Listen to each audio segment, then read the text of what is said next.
rebuttal, it'll be 4 minutes. Take care for any time signals. Before I begin, I'm going to start off on her case and then move on to extend my own points. Okay? Okay, so point ready? Judge ready? Would you care for any time signals? I think I'll be fine. Okay. Okay, so my opponent started off by talking about how she respects individual rights. And although she didn't really relate this to the rest of her case, I believe that what she means by this is that human rights should be respected. And as she agreed with me, human rights are important, are valuable, and we should protect them. This completely supports my case in the fact that I'm trying to protect human rights. She gave no instances in which we would actually intervene on behalf of human rights. As such, we can either assume that she is A, against human rights, but obviously not because she answered the question. This is a contradiction. She wants, what she's saying is that she wants human rights protected, but she doesn't give us a means to how. As I pointed out, the UN is failing, and the US must intervene and take control of the situation. So moving on from that, help for my case. She talked about how by going into these situations, our citizens' lives are at risk and how it's not worth it because there's a risk. If there was a risk and we ignored everything that happened because there was a risk, nothing would get done.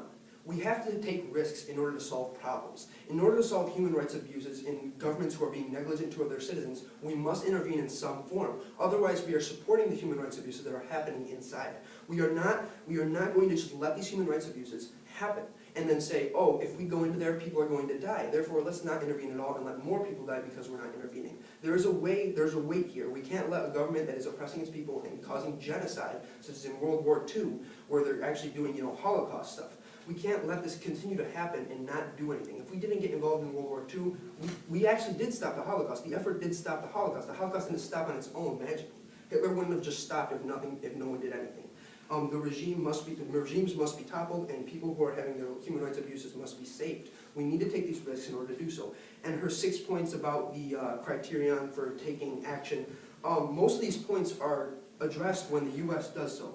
And for example, military use only for genocide. World War II, we did military action with several other countries. The U.S. was part of this leadership, and we took these risks. She talked about, however, this is UN mandated. What she is saying is that the UN, which is failing, mandates the areas in which we can human rights intervene. But what I'm saying is the point of this debate is that the U.S. needs to be able to intervene either unilaterally or in conjunction with other nations, and it needs to be the spearhead of the movement. The U.S. must take action and save people's lives. They cannot just stop because there's a risk. So moving on to my own case. She attacked my case by saying that I define justice, and she talks about how justified is different from justice. Being justified is merely serving justice, the justice standard. If you are justified in doing something, you are serving justice.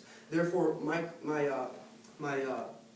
ideas are completely, conjoined in hers. So she is supporting my case in her framework, and then going on to contradict herself in her contentions, which make no sense. Now, she didn't address my idea of egalitarianism, but as she did talk about human rights being valuable and human rights being good and on an international scale, we can assume that she supports my criterion of egalitarianism because equality is what we need to serve. We need to help everyone become as equal as possible in this world and have the same chances. So, moving on to my first contention to extend that, she talked about how in North Korea there's only freedom of speech being taken away. This is not true. There are several cases where people have escaped out of North Korea. They tell us these stories. There are camps. There are places where they are being tortured. There are deaths happening because people are disobeying the rules. This is almost like the Holocaust, except in this case they're not doing based on a race or a religion. This is even worse because it's being done indiscriminately to the citizens of the country. We need to stop these things. And North Korea is stopping us from helping their citizens. And we are justified in intervening because we need to stop these deaths from occurring. We need to take the risk. In order to do so, there will be a trade-off. However, we believe that in the long run, this is a much better situation as the problems are solved and more lives can be lived prosperously.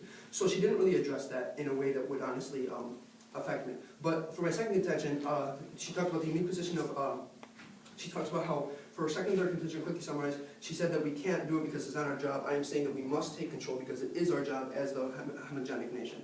And as such, I urge you to approve.